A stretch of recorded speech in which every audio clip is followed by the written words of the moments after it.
पंकज वासना का भूखा भेड़िया बनकर उस कोमल बच्ची पर टूट पड़ा। असहाय और मासूम बच्ची दर्द से कहराती रही, लेकिन न तो उस दानव का दिल पसीजा और न ही जन्म देने वाली माँ का। एक दिन आकाश जोशी पुलिस स्टेशन में अपने ऑफिस में बैठे थे। तभी उनके पास एक महिला आई। उस महिला के साथ 12-13 साल की एक किशोरी भी थी। महिला के साथ आई किशोरी काफी डरी हुई थी। प्रभा नाम की एक महिला ने टीआई को बताया कि इस लड़की के साथ बहुत ही घिनौना कृत्य किया गया है। महिला की बात को समझकर थाना प्रभारी ने तुरंत एसआई आशा वर्मा को बुला लिया। आशा वर्मा ने उस महिला और उसके साथ आई लड़की से पूछताछ की तो उनकी कहानी सुनकर वह आश्चर्यचकित रह गई। वह सोच में पड़ गई कि क्या कोई माँ ऐसी भी हो सकती है। उन दोनों ने पूछताछ के बाद महिला एसआई आशा वर्मा ने टीआई आकाश जोशी को सारी बात बता दी। सुनकर टीआई भी पूरी तरह चौंके। वही क्या, कोई भी इस बात पर भरोसा नहीं कर सकता था कि एक माँ अपने मासूम बेटी के साथ एक अधेड़ व्यक्ति से बलात्कार जैसा घिनौना कृत्य करवाएगी। प्रारंभिक पूछताछ में थाने आई किशोरी ने बताया कि वह कक्षा 6 में पढ़ती है। पिता सीताराम की मौत के बाद माँ 4 भाई बहनों के साथ रहकर मेहनत मजदूरी करती थी, लेकिन 4 साल पहले माँ ने तब मजदूरी करना छोड़ दी जब उसकी दोस्ती मटन बेचने वाले पंकज से हुई। तब से पंकज अक्सर उसके घर में आना लगा था। पीड़ित बच्ची ने आगे बताया कि पंकज के आने पर माँ सब भाई बहनों को बाहर के कमरे में बैठाकर खुद उसके साथ कमरे में चली जाती थी। ऐसा बार बार होने लगा तो मैंने एक दिन चुपचाप झाँक कर देखा। माँ और पंकज पूरी तरह नंगे होकर गंदा खेल खेल रहे थे। मैंने माँ से इस बात के लिए मना किया तो उसने उल्टा मुझे डांट दिया और खामोश रहने की हिदायत दी। उस लड़की ने आगे बताया कि 15 अक्टूबर को पंकज शाम को हमारे घर आया तो माँ ने मुझे उसके साथ पीछे के कमरे में भेज दिया। उस कमरे में पंकज मुझसे अश्लील हरकतें करने लगा। मैंने भागने की कोशिश की तो माँ ने मेरे हाथ पैर बांध दिए और खुद दरवाजे पर आकर खड़ी हो गई। तब पंकज ने मेरे साथ गंदा काम किया। इसके बाद वह माँ को 600 रुपये देकर चला गया। इस बात की जानकारी मैंने पड़ोस में रहने वाली अनीता आंटी को दे दी तो उन्होंने मदद करने का वादा किया। आज फिर पंकज हमारे घर आया और मुझे पकड़कर पीछे के कमरे में ले जाने लगा, जिस पर मैं माँ और उसकी पकड़ से छूटकर बाहर भाग गई। काफ़ी देर के बाद जब घर वापस लौटी तो मेरी माँ ने मेरे साथ मारपीट की, जिसके बाद मैं आंटी को कर लेकर थाने आ गई। पड़ोस में रहने वाली अनीता ने साथ आई मासूम बच्ची ने झूठ बोलने की कोई संभावना और कारण नहीं था, इसलिए टीआई आकाश जोशी ने उसी वक्त मासूम किशोरी का मेडिकल परीक्षण करवाया, जिसे उसके साथ दुष्कर्म किए जाने की पुष्टि हुई। इसके बाद टीआई ने किशोरी के आरोपी मां प्रभा और उसके आशिक प्रकाश के खिलाफ बलात्कार एवं पोस्को एक्ट का मामला दर्ज करके इस घटना की जानकारी एसपी को दे दी, जबकि वह स्वयं पुलिस टीम को लेकर आरोपियों की गिरफ्तारी के लिए निकल गए।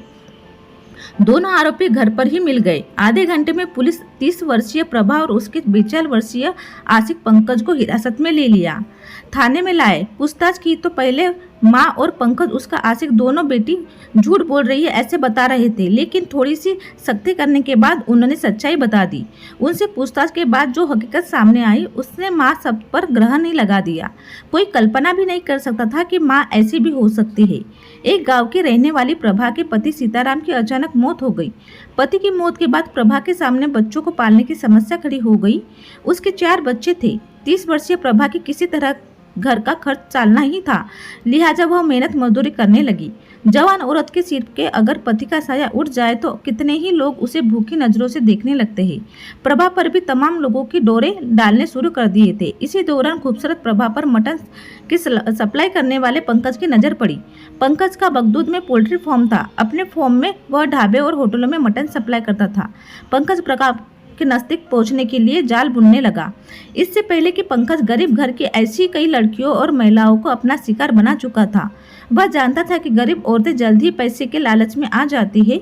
उसने काम के बहाने प्रभा से जान पहचान बढ़ाई और उसने बिना मांगे ही उसे मटन देने लगा।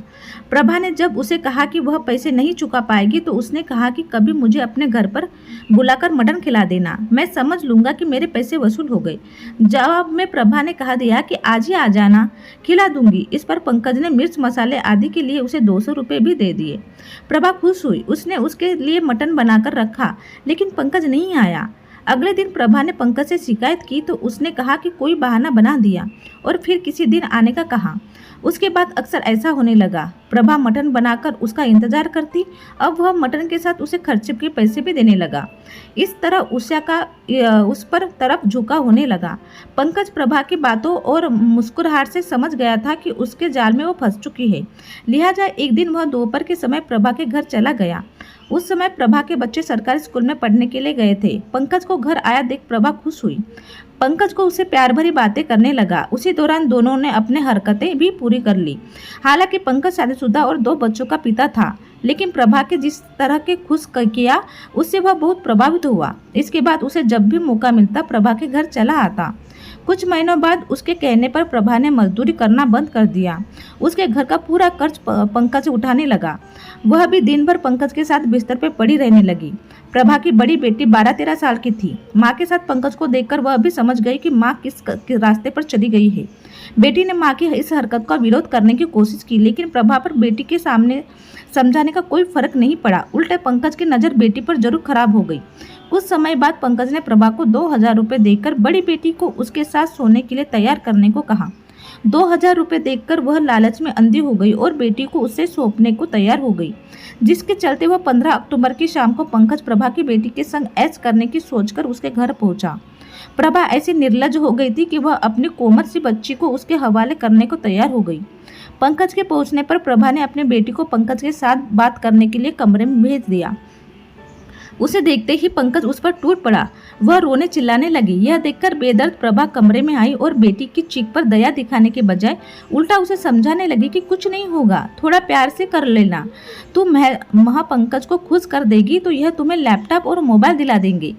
बच्ची डर के मारे रो रही थी। वह नहीं मानी तो बेहया प्रभा ने अपनी बेटी के हाथ और पैर बांधकर बिस्तर पर पटक दिया। इसके बाद पंकज को अपनी मन की करने की इशारा करके वह कमरे के दरवाजे पर बैठकर चौकीदारी करने लगी। पंकज वासना का भूखा भेड़िया बनकर उस कोमल बच्ची पर टूट पड़ा। असहाय और मासूम बच्ची के दर्द के कहराती रही, लेकिन न तो उस दानव का दिल पसीजा और न ही जन्म देने वाली माँ का। उसके नाजुक जिस्म को लहू लुहान करने के बाद पंकज मुस्कुराते उठा और अपने कपड़े पहनने के बाद प्रभा को 600 रुपये देकर दूसरे दिन फिर आने का कहकर वह चला गया। बच्ची अपने शरीर से बहता खून देखकर डर गई तो प्रभा ने उसे डांटते हुए कहा, नाटक मत कर, हर लड़की के साथ पहली बार यही होता है, तू इसके मरेगी नहीं, 1 से 2 दिन में सब ठीक हो जाएगा। दूसरे दिन वह हवस का भेड़िया बनकर पंकज फिर आया, पर प्रभा उसे समझाया कि बच्ची अभी घायल है, 2-4 दिन उसे ठीक होने में लगेंगे। इस पर पंकज प्रभा के संग कमरे में कुछ समय बिताकर चला गया। इधर डर के मारे बच्ची कांप रही थी। वह सीधे आंटी अनिता के पास पहुंची और उसे मदद की गुहार लगाई। 21 अक्टूबर को प्रभा ने फिर अपनी बेटी को पंकज के साथ कमरे में भेजने की कोशिश की, जिस पर वह घर से बाहर भाग गई। लौटने पर प्रभा ने उसकी पिटाई तो की, उसने अनिता आंटी की सारी बात बता दी। इसके बाद अनिता बच्ची को लेकर थाने पहुंच गई। पुलिस ने कलयुगी मां प्रभा और उसके प्रेमी पंकज के पूछताछ के बाद कोर्ट में पेश करके जेल में भेज दिया गया। तो फ्रेंड्स, आपको ये स्टोरी अच्छी लगी तो प्लीज़ लाइक और चैनल को सब्सक्राइब करना